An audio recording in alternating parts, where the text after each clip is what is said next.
okay ਜੀ ਬਾਬਾ ਕੀ ਕਹਿੰਦਾ ਕੁਝ ਨਹੀਂ ਜੀ ਹੋ ਗਿਆ ਬਾਬਾ ਕਹਿੰਦਾ ਗੇਰੇ ਖਾ ਮੈਂ ਕਿਹਾ ਗਿਆ ਕਰ ਤੂੰ ਪਿੱਛਾ ਹੀ ਰੱਖ ਲੈ ਅੱਛਾ ਠੰਡ ਨਹੀਂ ਨਾ ਪਈ ਉਹ ਕਿ ਠੰਡ ਪੰਦੀ ਜਗਾ ਜਾਵੇ ਅੱਗੇ ਜਾਣ ਤਾਂ ਲੂ ਹੋ ਜਾਣਾ ਸਾਡੀ ਜ਼ਬਾਨ ਹੀ ਹੋ ਜੀ ਕਿਹੋ ਜਿਹੀ ਆਈ ਹੋ ਜੀ ਇਹ ਵਾਲਾ ਹੁਣ ਲੰਮਾ ਕਰਤਾ ਹਾਂ ਲੰਮਾ ਆਦਾ ਤਾਂ ਲੰਮੇ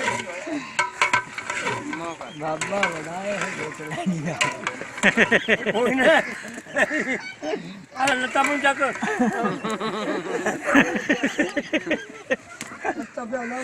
ਇੱਕ ਹੋਰ ਲਾ ਚਾਚਾ ਚਾਚਾ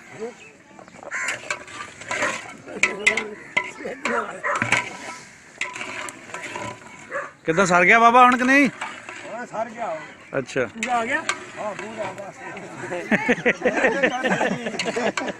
ਪੂਰਾ ਲੈ ਆਇਆ ਨਹੀਂ ਜਾਵਾਂਗੇ ਨਾ ਨਿਕਲ ਜਾਏ ਪੌਂਕ ਪੂਰਾ ਲੈ ਆਇਆ ਨਹੀਂ